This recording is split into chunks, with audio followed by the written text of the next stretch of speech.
Halo, Assalamualaikum warahmatullahi wabarakatuh. Selamat datang kembali di channel ini, ngomongin relasi, psikologi, dan hal-hal lain berbau psikologi, pokoknya sama diri ya. Video kali ini sesuai judulnya kita akan bahas tentang penerimaan diri, teman-teman. Ada curhatan yang udah lama banget tapi belum dibaca. Mohon maaf, baru sempat kebaca. Tapi ini bukan cuma tentang curhatnya aja. Di dalam curhat ini tersirat beberapa insight yang aku akan share bantu kita untuk makin mengenal diri ya, terutama makin menerima diri ya, self acceptance namanya. Kita bacain dulu curhatnya dan kita akan bahas ya.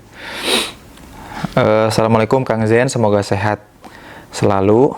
Mau curhat nih ya, mungkin bisa dibilang minta saran yang baik seperti apa supaya saya nggak salah langkah. Jadi saya punya adik katanya. Adiknya orang yang curhat ini umurnya 19 tahun. Dia itu bisa dibilang introvert dan pemalu banget ya. Nah ini mesti dilurusin dulu. Aku nggak akan bosen ngingetin ini ya, bahwa introvert itu bukan berarti pendiam, pemalu. Bukan. Hati-hati, jangan salah mendefinisikan introvert ya. Introvert itu, jadi introvert ekstrovert itu dalam psikologi itu cara seseorang untuk ngecas energinya, yang ngecas lagi dirinya. Kalau orang itu kemudian butuh menyepi, menyendiri sementara untuk ngecas, padahal orangnya periang, supel, itu introvert namanya. Jadi nggak semua orang introvert itu pendiam, pemalu, enggak. Ya, ada juga orang-orang yang pembicara, luwes, friendly, tapi dia tetap butuh waktu untuk ngecas dirinya dengan menyepi, menyendiri, itu introvert namanya. Ada juga orang-orang yang pemalu, pendiam gitu ya, nggak banyak omong. Pokoknya nggak punya banyak teman. Tapi dia ngecas dirinya dengan cara apa? Berinteraksi sama orang. Jadi kalau ngedengar orang lain ngomong, dia kecas energinya. Kalau kemudian dia melihat orang lain, ngelihat kerumunan, seneng. Orang lalu lalang itu bikin dia kecas lagi energi. Itu ekstrovert ya. Jadi introvert itu bukan pendiam, pemalu ya. Itu yang definisinya harus diluruskan dulu. Dan teman-teman nanti harus belajar menerima itu. Menerima apakah aku introvert dan ekstrovert. Kadang-kadang orang kemudian yakin introvert padahal dia ekstrovert, sehingga salah. Karena introvert ekstrovert itu diadakan supaya kita dijelaskan, muncul teori itu supaya kita bisa mengenali dan sadar bahwa oh, aku tuh orang yang kalau butuh energi aku ngapain gitu ya. Jadi orang-orang yang introvert kalau butuh energi dia ngapain? Ya dia mau nggak mau harus cari me time, waktu untuk menyendiri. Orang-orang ekstrovert gimana? Ya dia harus belajar berinteraksi kayak sama orang lain, ketemu orang, jalan, ngelihat kerumunan kayak gitu. Supaya dapat apa? Dapat energi lagi. Intinya dapat energi sikap jiwa gitu. Kalau dilihat dari kesehariannya, dia selalu nggak pede dan merasa dirinya nggak punya potensi secara kognitif, secara pikiran ya. Selain itu juga waktu di SMP ya, posisinya SMP-nya itu mondok ya, pondok pesantren, dia pernah cerita ke ortu kalau dia selalu ada yang bisikin, tapi nggak tahu apa itu dan sangat mengganggu. Jadi ada kemungkinan ini mulai dapat waham-waham ya, atau bisikan-bisikan. Nah teman-teman yang gini ya, memang salah satu ciri yang bahaya dari kondisi mental seseorang adalah munculnya suara-suara atau waham ya. Istilahnya itu namanya delusional. Kalau delusionalnya parah ya lumayan parah gangguan. Tapi cuman masalahnya gini teman-teman, seringkali yang disebut bisikan itu adalah self talk, cara kita ngomong sama diri sendiri yang nggak disadari. Nah itu yang perlu dipahami dan diketahui sama kita semua ya. Nah ini yang bagian penting buat diri kita. Nah tapi orang tua saya bawa adik saya ini ke tempat ruqyah, dan alhasil sebenarnya nggak ada apa-apa tuh, apalagi ya memang ya oke. Di rumah dia emang yang wah ini keputus kayaknya nih. Di rumah dia emang yang keputus. Suatu hari saya tanya dia mau kuliah apa enggak, mau jurusan apa. Dia nangis banget sampai dia bilang saya pengen ke psikiater katanya. Buat teman-teman yang masih belum bisa ngebedain psikiater psikolog, psikolog tuh S1-nya psikologi, psikiater tuh S1-nya kedokteran ya. Kalau psikiater tuh pendekatannya medis atau obat-obatan, kalau psikolog pendekatannya terapi, perubahan perilaku, sikap, dan cara-cara berpikir. Jadi nanti beda pendekatannya. Kalau teman-teman datang ke psikiater ya kayak ke dokter, nanti akan dikasih obat mungkin. Kalau ke psikolog dia nggak akan ngasih ya peralatan medis, nggak akan ngasih obat dan lain-lain. Tapi mungkin pakai sesi konseling dan lain-lain. Beda-beda ya caranya. Nah, ini teman-teman perlu tahu bedanya antara psikiater dan psikolog, karena seringkali banyak orang yang nggak bisa membedakan. Saya tanya kenapa, dia bilang aku ngerasa beda dari yang lain sejak kecil, entah itu dari kemampuan, bakat, potensi, dan aku pengen dites katanya. Saya bilang mungkin butuh psikolog bukan psikiater. Ya, nah ini hati-hati, beda ya. Beda karena kemudian beberapa kali walaupun pendekatannya kurang lebih ke aspek mental, tapi tadi approach atau terapi yang dikasih kalau psikiater kan obat-obatan. Ya.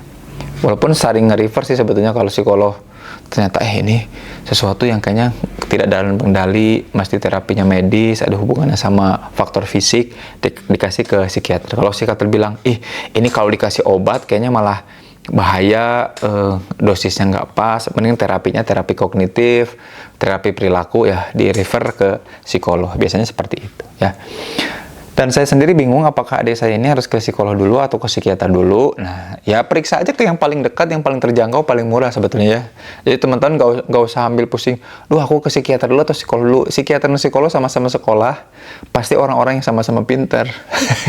Dan tahu persis kalau ada ternyata area-area yang bukan wilayahnya, bukan bidangnya, dia akan pasti refer ke profesional lain. Sesimpel itu. Jadi cari aja tempat-tempat yang kemudian paling kita mudah buat ngeaksesnya ya. Yang penting sehat secara mental kitanya. Nah, keluarga saya emang tipe cenderung yang cuek, nggak bisa mengekspresikan bahasa cinta, dan sangat kaku untuk sekadar ngobrol. Cerita apa yang dirasakan hari ini sama ortu tuh jarang banget ya. Saya sendiri nyesel baru tahu kondisi adik saya sekarang ya. Makasih udah berkenan membaca. Nah, teman-teman, kenapa ngomongin soal penerimaan diri dan kenapa kampanyenya aku ya dan juga teman-teman di Sintesa Wellness adalah supaya ngajak orang supaya sadar, kenal, dan punya kendali. Salah satu output ya atau hasil dari sadar sama diri adalah penerimaan. Dengan menerima enak banget hidup kita. Contohnya kayak gini, teman-teman. Kalau kita kemudian nggak sadar apa yang terjadi sama diri kita, padahal tadi ini contoh sederhana aja. Manusia itu alamiahnya akan ngomong sama dirinya, ya. Ini jam berapa ya? Nah, gitu. Itu tuh kayak gitu tuh. Ini jam berapa ya? Terus kita ngelihat jam. Kita tuh akan otomatis kemudian ngomong sama diri kita, ngajak diskusi dan ngajak ngobrol sama diri kita, ya.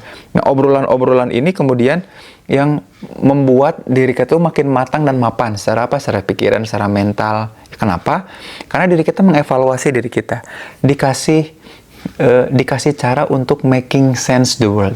Dengan membuat dunia kita masuk akal itu, kehidupan akan lebih mudah dijalani, lebih mudah diprediksi. Kita punya kendali sama apa yang kita lakukan. Nah, tidak terbiasa melakukan hal itu, contohnya yang sederhana aja tadi, self-talk, membuat kita akan khawatir dan kaget ketika diri ini tuh banyak mendem, banyak nahan, tapi diri ini tuh nuntut untuk bicara gitu. Ayo dong, dengerin aku dong, kamu selama ini nggak dengerin aku. Maka penerimaan diri itu dimulai dari situ, dimulai dari kesadaran. Jadi yuk sadari betul-betul apa-apa yang terjadi pada diri kita, apa yang kita pikirkan, apa yang kita rasakan. Outputnya, hasilnya adalah penerimaan. Oh, aku menerima bahwa aku tuh galau ya. Jadi ketika sadar bahwa diri ini ngomong, Zen, kayaknya ada yang salah deh dari cara berpikir kita. Kayaknya ada yang salah deh dari emosi kita, cara kita merespon kejadian hari ini. Kayaknya ada yang kurang asik deh hari ini. Kayaknya kita sedih deh. Gitu, itu tuh diri kita tuh ngajak ngobrol. Aku ideal itu ngajak ngobrol ke aku aktual. Dan obrolan itu mestinya disadari. Nah, obrolan yang disadari menghasilkan penerimaan sama diri. Kesadaran akan realitas memberikan penerimaan, dan penerimaan itu membuat kita menghayati, menikmati pengalaman dalam kehidupan. Dan disitulah kebahagiaan-kebahagiaan muncul. Jadi sebenarnya orang-orang yang butuh mempersyaratkan, aku harus punya mobil baru bahagia, aku harus punya pasangan dan menikah baru bahagia, itu orang-orang yang terbiasa nggak ngajak ngobrol dirinya, nggak sadar sama dirinya. Maka memang yang paling penting tuh orang-orang yang bisa berusaha untuk menerima dirinya. Kang, aku orangnya insecure banget. Ya, terima insecurity itu. Terima, sadari, dan kemudian terima bahwa insecurity itu bagian dari diri kita. Aku insecure banget, rambut aku begini. Ya, sadari itu dan menikmati. Kita akan menikmati tiap proses. Maka output dari sadar diri itu kan penerimaan. Penerimaan itu akan berproses nantinya. Jadi nggak tiba-tiba kita bisa nerima. Proses itulah yang membuat kita lebih wise, lebih bijak, dan lebih menikmati kehidupan. Dan kita tersenyum, kenapa? Akan sering tersenyum dan kemudian bahagia, walaupun pedih kehidupannya. Kenapa? Karena kita membersamai diri kita. Makanya orang-orang yang punya penerimaan diri yang baik, itu orang-orang yang terlepas dari apapun kelebihan dan kekurangannya, dia bisa mengarahkan itu untuk menikmati kehidupannya, teman-teman. Makanya self-acceptance itu penting banget. Penerimaan diri itu penting banget. Nah, ini buat sahabat kita yang curhat ya, yang lagi ngasuh adiknya. Kan tadi menyesali ya, aku menyesal, aku baru tahu adik aku seperti ini. Ya itu kan karena kesadaran. Dan itu kan hasil ngobrol sama diri sendiri. Iya ya, aku tuh mestinya gini loh. Itu kan diri yang ngomong ke diri sendiri ya. Aku tuh mestinya begini loh. Aku tuh mestinya begitu loh. Konsolidasi lewat self-talk. Dan setelah konsolidasi itu kan kita jadi menerima diri kita, lalu ada komitmen untuk jalan bersama-sama sama siapa? Sama diri kita. Perjalanan itu yang kemudian membuat kehidupan itu jadi lebih asik, lebih hangat. Kita nggak kesepian lagi. Kenapa? Karena dibersamai sama diri kita.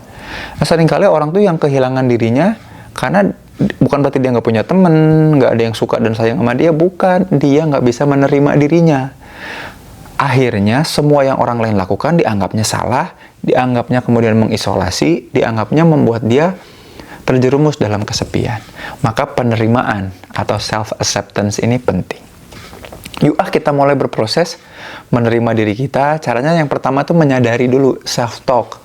Menyadari tiap kali obrolan-obrolan kecil dan ringan yang kita pikir, lapar ya, makan apa ya? Jam berapa ya sekarang? Aku harus ngapain ya? Mestinya aku nggak kayak gini. Nah, obrolan-obrolan sama diri itu disadari, dijawab, dikonsolidasi, bangun kesepakatan, dan dia itu diri kita akan ngajak diri ini jadi hangat, akan ngajak diri ini jadi pribadi-pribadi yang jauh lebih baik, karena realitasnya dihadapi bareng-bareng bersama. You jadi become you gitu, dirimu jadi dirimu yang versi terbaik, hasil ngobrol, komitmen, dan konsolidasi tadi. Kalau ada yang mau dicurhatin dan ditanyakan, DM aja ke Instagram Zian Permana, walaupun jangan ngeharap cepet-cepet dibales ya. Terima kasih udah nyimak video ini. Jangan lupa share ke orang-orang yang mungkin butuh ya. Hatur nuhun pisan, sampai jumpa di video selanjutnya. Jangan lupa like dan subscribe juga, share. Hatur nuhun. Assalamualaikum warahmatullahi wabarakatuh. Cinta masih sama jika kau tahu ujungnya. Satu perkenalan, dua pendekatan. Apa kau bosan? Bencana